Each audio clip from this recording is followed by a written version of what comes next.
2 चाय लेके आना भाई।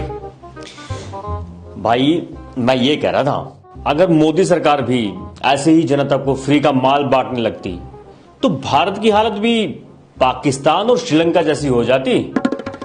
दिक्कत पता है क्या है? देश का मीडिया तुम लोगों को बताता ही पाकिस्तान, अफगानिस्तान और श्रीलंका के बारे में है, और उनके बारे में भी जो बताता है वो भी गलत ही बताता है। तुम लोगों को कभी बताया ही नहीं जाता कि फ्रांस अपने बेरोजगारों को 50,000 रुपए महीना यानी 6 लाख रुपए हर साल भत्ता देता है। जर्मनी हर महीने 30,000 रुपए यानी साल में 3,60,000 रुपए, और आयरलैंड करीब 14,000 रुपए हर महीना, और दिव्यांग व्यक्ति को 26,000 रुपए महीना बेरोजगारी भत्ता देता है। फिनलैंड अपने बेरोजगारों को हर महीने 40,000 रुपए देता है। इटली अपने बेरोजगारों को हर महीने 90,000 यानी साल में 10,80,000 रुपए बेरोजगारी भत्ता देता है। और यहां तुम्हारा 56 इंची विश्व गुरु जनता को 5 किलो अनाज देकर ही खुद को दानवीर कर्ण मानकर बैठा है। 1-2 स्टेट में चुनाव हारने से कुछ नहीं होता। देशभक्त लोग तो आज भी मोदी के साथ हैं।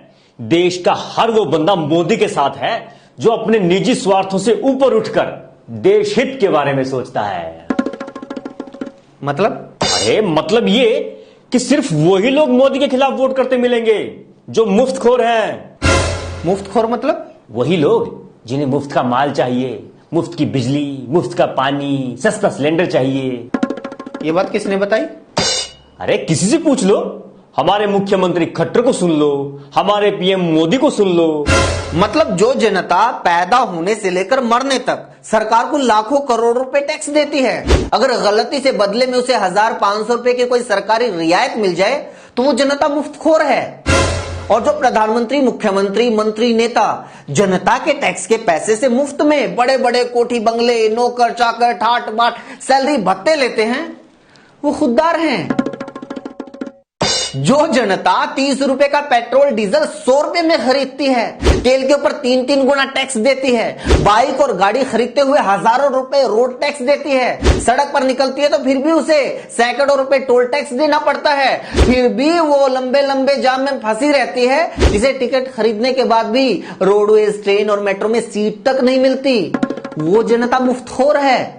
लेकिन जनता के टैक्स के पैसे से हजारों करोड़ के प्लेन खरीदने वाले, लाखों रुपए की गाड़ियों में चलने वाले, वीआईपी डाइवर्जन और फास्ट लेन से निकलने वाले मोदी और खट्टर खुददार हैं।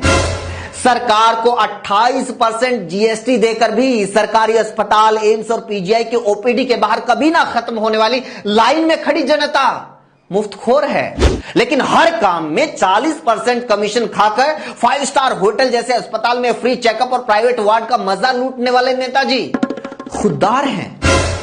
सरकार को VAT, income tax, property tax, निगम टैक्स, पालिका tax, enhancement tax, development tax, licence fees, NOC fees, registry fees, service charge, यहां तक कि टट्टी पोटी पर भी स्वच्छता सेस देने वाली जनता मुफ्तखोर है।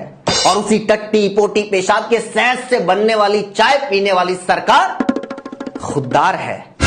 अरे तो भारत में क्या कोई लोग अलग से टैक्स देते हैं? ये तो हर एक देश के लोगों को देना पड़ता है। नहीं देना पड़ता।